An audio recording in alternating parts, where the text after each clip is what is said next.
शरद पवारांनी दिवंगत इतिहास संशोधक डॉक्टर जयसिंगराव पवारांच्या कुटुंबियांची सांत्वनपर भेट घेतली। कुटुंबियांशी काही काळ संवाद साधला। शरद पवारांकडून कार्याचा गौरवपूर्ण उल्लेख। मुंबईतील प्रभादेवीमध्ये शिवराज्याभिषेक दिनानिमित्त विराट हिंदू संमेलन संपन्न। प्रभादेवी हिंदू एकता आणि भवानी माता सोसायटीतर्फे आयोजन। यावेळी मंत्री आणि भाजप नेते नितेश राणेंची उपस्थिती। नागपुरातील संविधान चौकात कॉक्रोच जनता पार्टीच्या समर्थनार्थ घोषणाबाजी। 7 ते 8 तरुणांकडून संविधान चौकात घोषणा। नीट परीक्षा पद्धतीत सुधारणा करण्याची मागणी। नागपूर विमानतळावरून 4.5 महिन्यात 12,22,000 प्रवाशांची नोंद। 4 महिन्यात विमानतळाला तब्बल 75 कोटींचा महसूल। नॉन एरोनॉटिकल उपक्रमांतून 12 कोटींची कमाई। बीडच्या परळीमधील वैद्यनाथाला मध्य प्रदेशातील भाविकाकडून 200 किलोचं त्रिशूळ अर्पण। 12 ज्योतिर्लिंगाच्या ठिकाणी त्रिशूल अर्पण करण्याचा भाविकाचा संकल्प।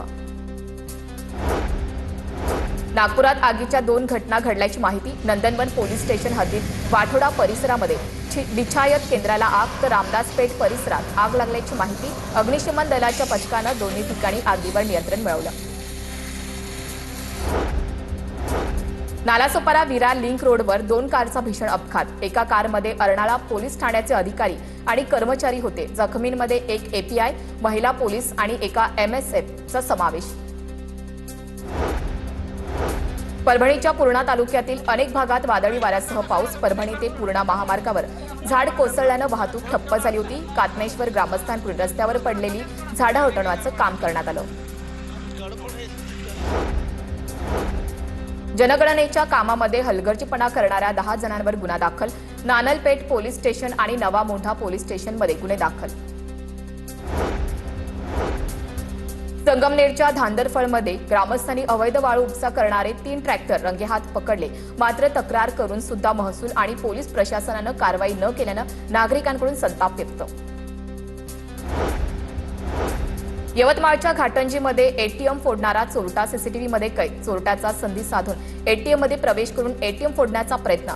पेट्रोलिंगला असलेल्या पोलिसांना हे लक्षात येताच चोरट्याला बेड्या ठोकल्या। युट्यूबवर म्हैस पाहून खरेदी करण्याचा मोह महागात पडला। शेतकऱ्याला तब्बल 2 लाखाचा ऑनलाईन गंडा। सांगलीच्या खानापूर तालुक्यातील वाळूज या ठिकाणची घटना। विटा पोलिसात तक्रार दाखल। युट्यूब चॅनलवर व्हिडिओ पाहून पैसे पाठवल्यानं फसवणूक। गडचिरोलीमधील चंद्रपूर जिल्ह्यात आलेल्या 30 रानटी हत्तींच्या कळपामुळे ताडोबा प्रशासनाची चिंता वाढली। सावली तालुक्यातून रानटी हत्तीवर वनविभागाची ड्रोनद्वारे पाळत।